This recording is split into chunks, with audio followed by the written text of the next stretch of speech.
आज आपण बनवूया कलेजी मसाला फ्राय। आपण आता ग्रेव्हीसाठी टमाटर कट करून घेऊ।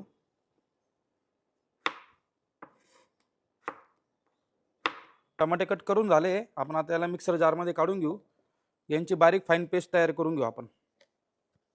आता इथे मी पेस्ट बनवण्यासाठी कोथिंबीर घेतली आहे, पुदिना घेतलेली आहे, 6-7 हिरव्या मिरच्या आहे, अद्रकचा 1 इंच तुकडा आहे आणि लसूण घेतलेला आहे। आपण आता हे मिक्सर जार मध्ये काढून घेऊ। 1 वाटी दही घेतलेली आहे, यांची आपण बारीक फाईन पेस्ट तयार करून घेऊ। आपण आता कांदा बारीक कट करून घेऊ।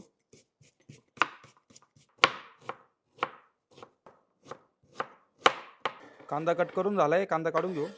आपण आता कढईमध्ये तेल घालून घेऊ। तेल सोबत इथे मी अमूल बटर घेतलेलं 1 क्यूब ती पण घालून घेऊ। बटर आणि तेल व्यवस्थित गरम झालेले आहे। आपण आता त्याच्यामध्ये काही खडे मसाले घेतले ते घालून घेऊ। इथे मी दालचिनी घेतली, काळी मिरी घेतली, लवंग घेतलेलं आहे, तेजपत्ता घेतलेला आहे, जावित्रीचं 1 फूल घेतलेलं आहे। त्यामध्ये जिरे घालून घेऊ। बारीक चॉप केलेला कांदा व्यवस्थित परतून घेऊ आपण, हलका ब्राऊन होतो। आता आपण कलेजी मॅरिनेट करून घेऊ। इथे मी 400 ग्रॅम कलेजी घेतलेली आहे, स्वच्छ पाण्याने धुवून।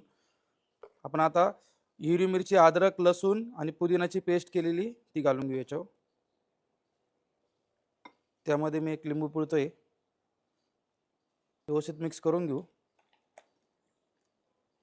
कलेजी आपली आता व्यवस्थित मॅरिनेट झालेली आहे। आपण 15 मिनिटांसाठी अशीच आपण कलेजी ठेवून घेऊ।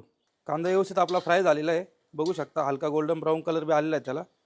आपण आता त्यामध्ये कलेजी मॅरिनेट केली होती ती घालून घेऊ, व्यवस्थित मिक्स करून घेऊ। 3 ते 4 मिनिटं आपण अशीच कलेजी परतून घेऊ, जोपर्यंत दही आणि अद्रक लसूण पेस्ट, हिरवी मिरची, पुदिना, कोथिंबीरचं व्यवस्थित पाणी सुटत नाही आणि ग्रेव्हीला चांगलं तेल येत नाही तोपर्यंत। कलेजी व्यवस्थित फ्राय झालेली आहे, बघू शकता चांगलं तेल पण सुटलेलं आहे। अद्रक लसूण पेस्ट, हिरवी मिरची, दही व्यवस्थित मिक्स पण झालेलं आहे त्याच्यामध्ये। आपण आता त्यामध्ये टमाटरची प्युरी केली होती ती घालून घेऊ, व्यवस्थित मिक्स करून घेऊ। आपण आता यामध्ये काही मसाले घालून घेऊ। सर्वप्रथम मी बारीक कुटलेली लाल मिरची घेतलेली ती घालून घेऊ। हळद अर्धा चम्मच, सुपर गरम मसाला अर्धा चम्मच, चिकन मसाला, किचन किंग, चवीनुसार मीठ, व्यवस्थित मिक्स करून घेऊ। मसाले व्यवस्थित आपले मिक्स झालेले। आता आपण आता कलेजी शिजण्यासाठी त्यामध्ये पाणी घालून घेऊ।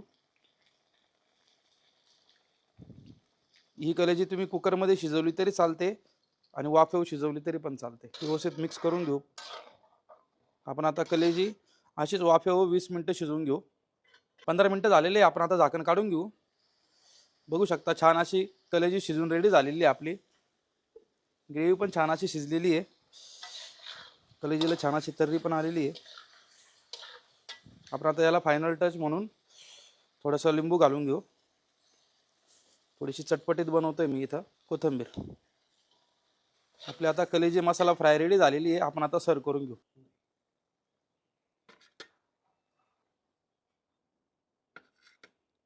हा कलेजी मसाला फ्राय तुम्ही बाजरीच्या भाकरी किंवा तांदळाच्या भाकरी सोबत खाऊ शकता, खूप छान टेस्ट लागेल। थिक ग्रेव्ही एकदम, त्याला ग्रेव्ही पण नाही आहे, लटपट बनवलेली आहे।